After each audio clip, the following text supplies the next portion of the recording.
Welcome to yet another edition of Magnificat TV's news program dedicated to providing news of the Church.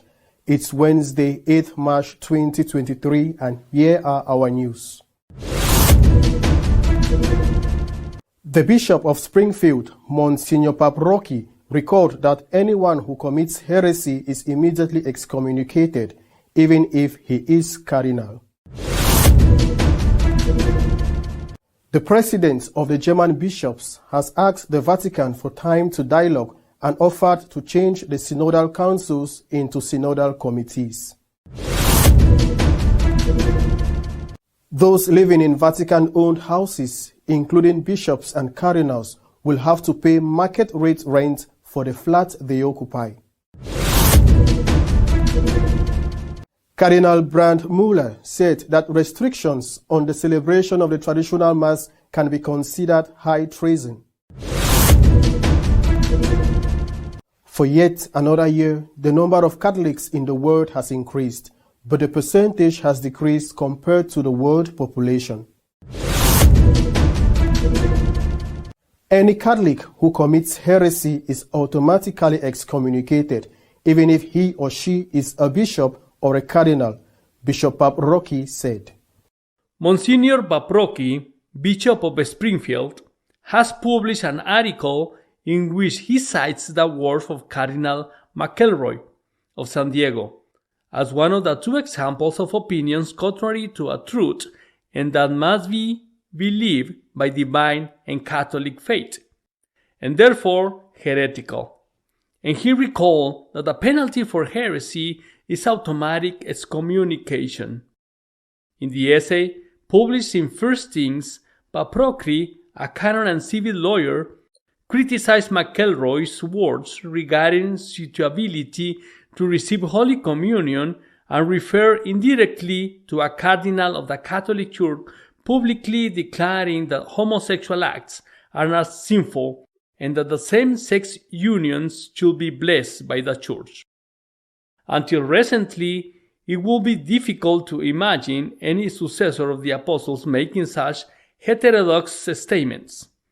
Unfortunately, it is not uncommon today to hear Catholic leaders affirm heterodox views that not long ago would have been espoused only by heretics, wrote the bishop, who is chairman of the U.S. Bishops' Conference's Committee on Canonical Affairs and Church Government.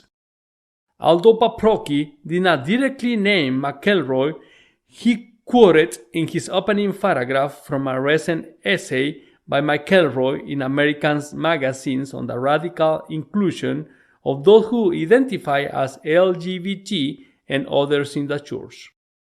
McElroy called for a Eucharistic theology and effectively invites all the baptized to the table of the Lord, rather than a theology of Eucharistic coherence that multiplies barriers to grace and the gift of the Eucharist. McElroy clarified that the baptized, he meant all baptized Catholics, and said his view was derived from Pope Francis' description of the Eucharist not as a reward for the perfect, but as a resource of healing for all.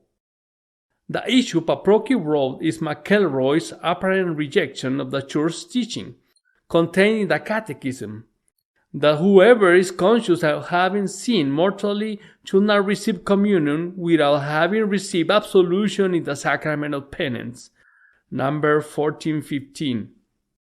In Paprocki's view, McElroy's assertions about the Eucharist are contrary to a truth that must be believed by divine and Catholic faith. It is deeply troubling to consider the possibility that prelates holding the office of the diocesan bishop in the Church may be separated or not in full communion because of heresy. However, both of the above cases would in fact involve heresy, since heresy is defined as the obstinate denial or obstinate doubt after the reception of baptisms of some truth to be believed by the divine and Catholic faith. Canon 751 of the Code of Canon Law, he wrote. Paprocki recalled that in the case of a person who holds heretical views, that person has, de facto, separated himself ontologically from the communion of the Church.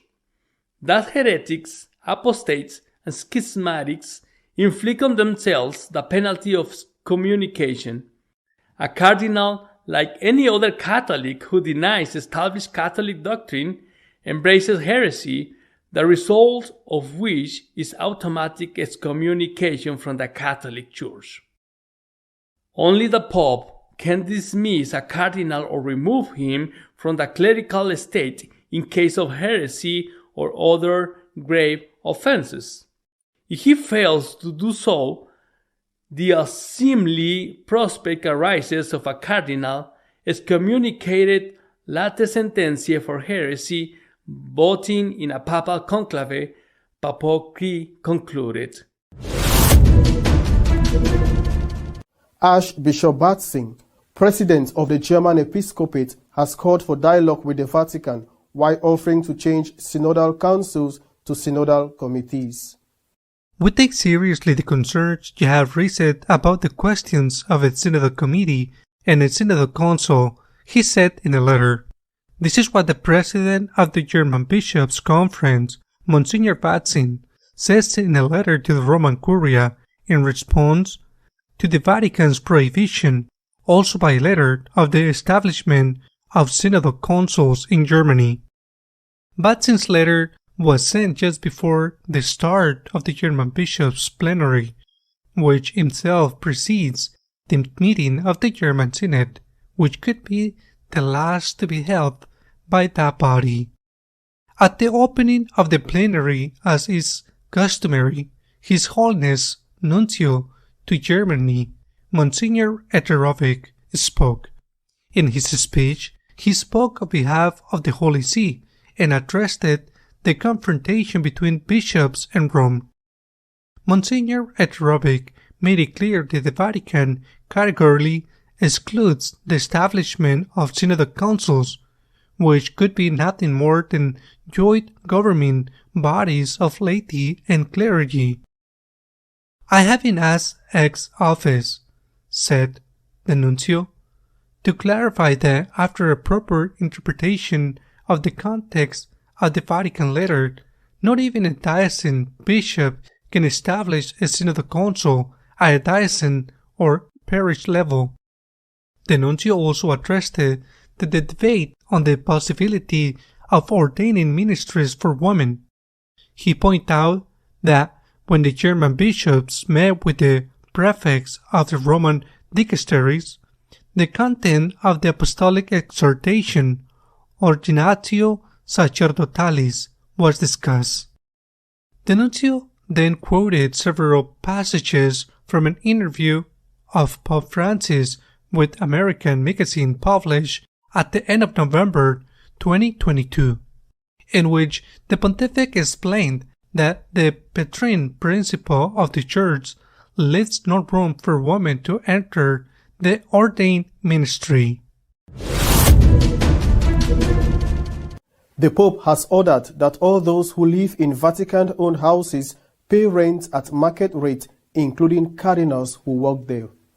To address the seriousness of the current economic situation, the Pope has ordered the repeal of the norms that allow the free or favorable use of immovable property owned by the institution and organization of the Holy See. In a rescript following the audience granted on the February the 13th to the prefect of the Secretariat for the Economy, Maximino Caballero, the Pope has ordered the abrogation of all provisions allowing the free or particularly favorable use of immovable property owned by curial institutions and institutions related to the Holy See. It is a decision taken in order to face the growing commitments that the fulfillment of the service to the universal Church and to those in need requires in an economic context such as the present one of particular gravity, with a consequent need for all to make a sacrifice in order to allocate more resources to the mission of the Holy See, also by increasing the income from the management of the real estate patrimony. The provision affects cardinals, heads of dicasteries, presidents, secretaries, undersecretaries, administrators, and equivalents, including the auditors of the Tribunal of the Roman Rota. Therefore, the institutions owning the real estate will have to apply the prices normally applied to those who do not hold positions for any kind in the Holy See and the Vatican City State.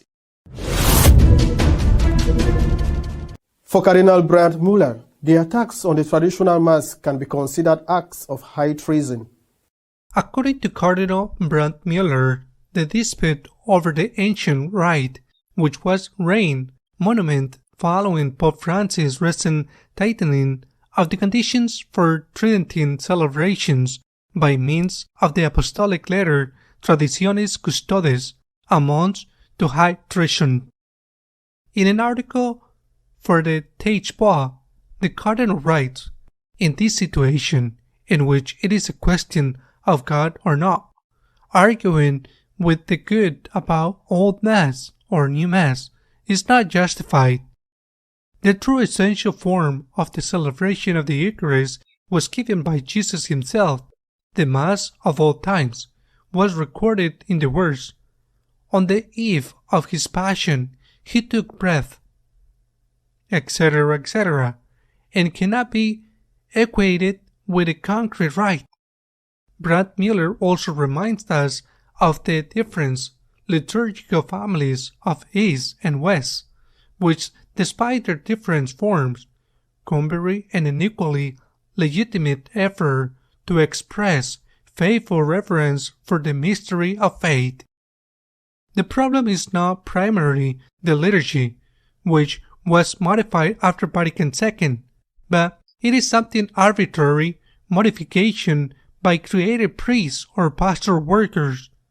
It is also thanks to this widespread liturgical disobedience the churches have become increasingly empty in recent decades, the Cardinal said.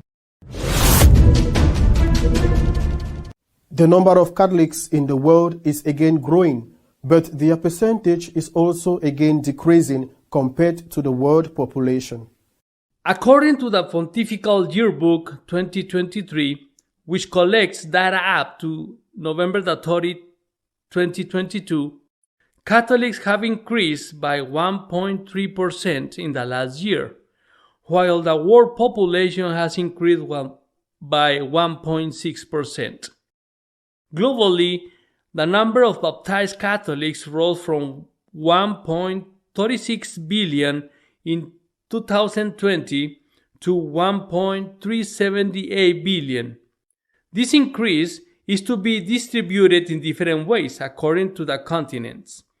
While in Africa there is an increase of 3.1% of Catholics at the opposite extreme, in Europe there is a situation of practical stability.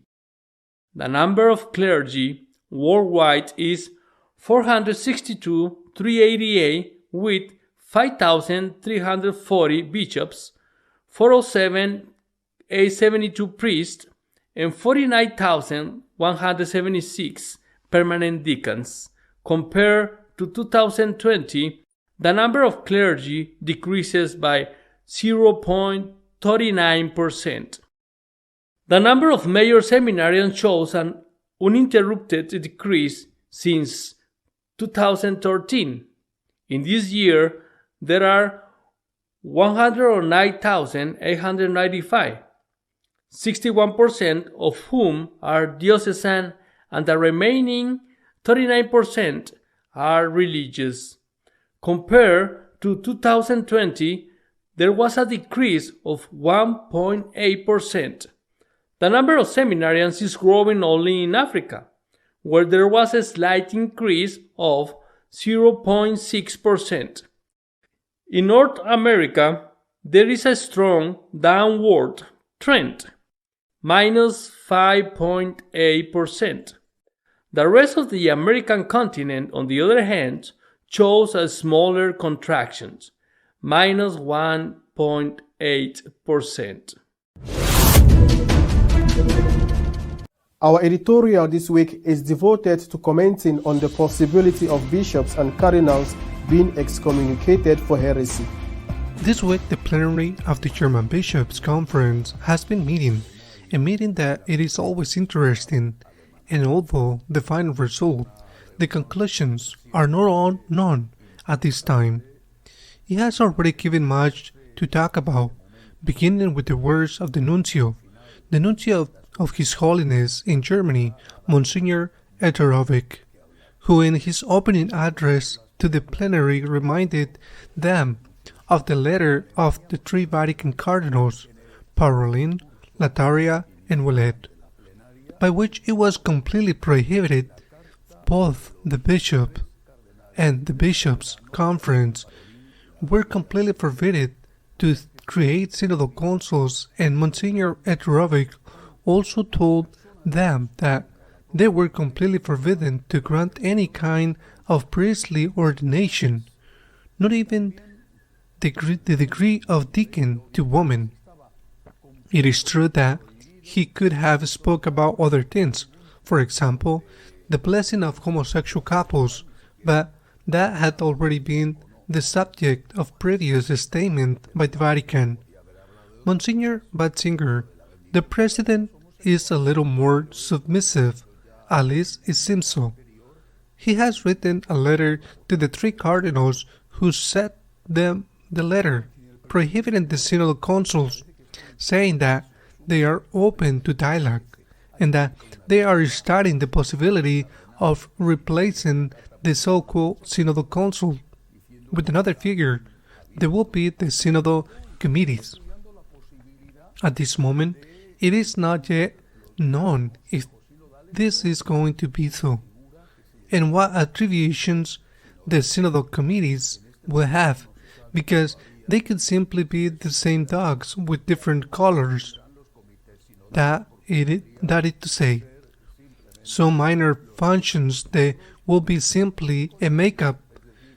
We will have to wait and see what happens. But the most new and sensational of the week this time has not come from Germany, but from the United States. The Bishop of Springfield, Monsignor Papropik, in an article published in the magazine First Things, an article that is going to give a lot to talk about. He referred it, without naming him, to the case of San Diego Cardinal McElroy. McElroy had said he had written in the Jesuit magazine American that, according to him, the acts, not homosexuality, but homosexual acts were not a sin, and that therefore those who carry out these acts could perfectly well receive communion, in addition to expressing himself open to the blessing of homosexual couples. Well, Paprokik, who is the chairman of the Commission of Canon Law and the church government within the North American Episcopal Conference, and who is an expert in canon law, Bishop Monsignor Paprokik, in the article he had just published, says that this is heresy, and that therefore automatically falls on the Cardinal of San Diego, the excommunication, late sententiae. He has said so, although he does not quote McElroy by name. He says that the one who has made the statement, and also says that it has been a cardinal who has made that statement, is automatically excommunicated. It is true that the law itself establishes that this excommunication has to be made public by the Pope, but the excommunication, if it is a late sententiae, already falls immediately on the one who has proclaimed this heresy. Moreover, the excommunication is official when the Pope communicates it, since it is not a private matter, but a public and published matter.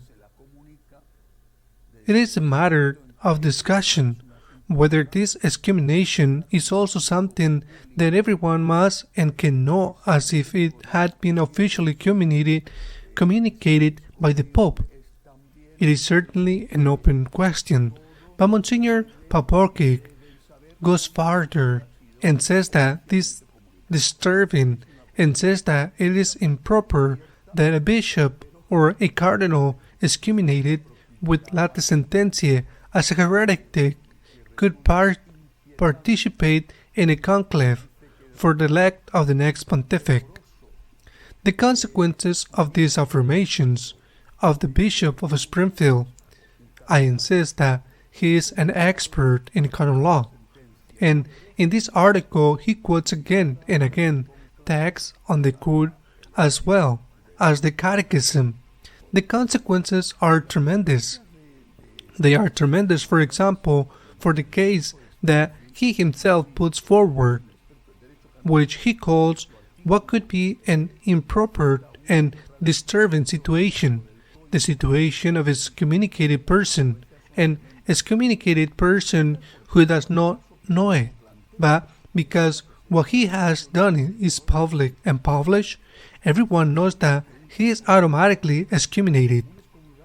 An excommunicated person who is a participant in the conclave, that some could perhaps use that information, that the fact not to accept the validity of the election of the next pontific. It is a subject open, I repeat, to discuss.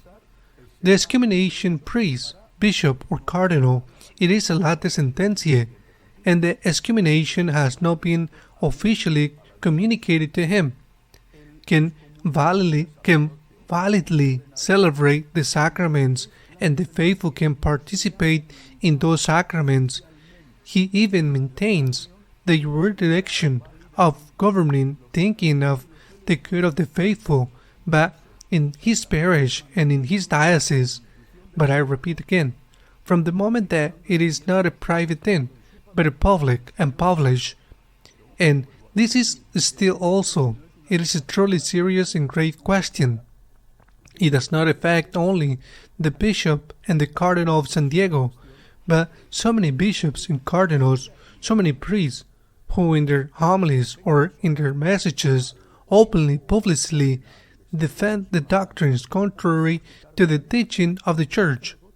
What Paporkic has done was simply to use an old term that was already in desuet, the term heresy, heretic, which had been replaced by that of separated brethren, has told them that they are heretics, and therefore, as they are heretics, their ecclesial office lapses from the moment that heresy occurs, and they suffer excommunication, late sententiae, that is to say, immediately excommunication.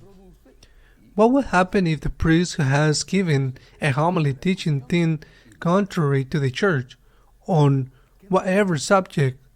What will happen if that priest meets a layman at the end of the Mass or during the Mass who stands up and says, "You are a heretic"? What will happen? Or if they say to the bishop, because Monsignor Paporkic has said it through a magazine to a cardinal, and he is not the only one who could be affected by that. What is going to happen? Possibly they are not trying to think about it a little bit more, saying I don't want any trouble. If I say this or that, I am going to find some parishioners who are going to say that I am a heretic, and they are going to have arguments to say it to me. Possibly that is not going to happen, because they are convinced of what they think are doing, and also because possibly they did not believe in excommunication, and they did not believe that they are good for anything. And I don't want to dwell on what they possibly do believe. But that is not the essential. The essential is not what they think, but what they feel. But what is essential is what they are, whether they think, feel or believe what they want. What they are is clear. I repeat, Pope Rocky has said very clearly, and he is an expert. They are heretics, and they are excommunicated. What is not be official until they do not receive a statement from their bishop or from the Pope, but they are indeed, and this has many consequences at all levels, and may have many more consequences in the future. What can happen from now on? Are they going to think about it more? I don't know, but of course they will know, and they will meet faithful who will tell them. They will be able to answer them by insulting them or calling them all kinds of names. But they will tell them, you are teaching something contrary to the doctrine of the church. You are excommunicated, and therefore you are an excommunicated priest or an excommunicated bishop. I insist. That is what the Bishop of Springfield, Pope Rocky, has done. That is what he had just said publicly, and that is what we now have to be discussed. The kind of scope that such consequences has. I believe that we must continue to pray for the good of the church, for the unity of the church, and we must continue to pray for the unity so that we do not have to face situations as terrible as this in which a bishop says that a cardinal, although he does not mention his name, excommunicated, and that this is disturbing, improperly disturbing for the possibility of a conclave. Let us imagine that this could mean for the government of parishes and dioceses. Until next week, God willing. We will continue to keep you informed of what is happening in the church, but in the meantime, you could do so on our webpage www.magnificat.tv. See you next week, God willing.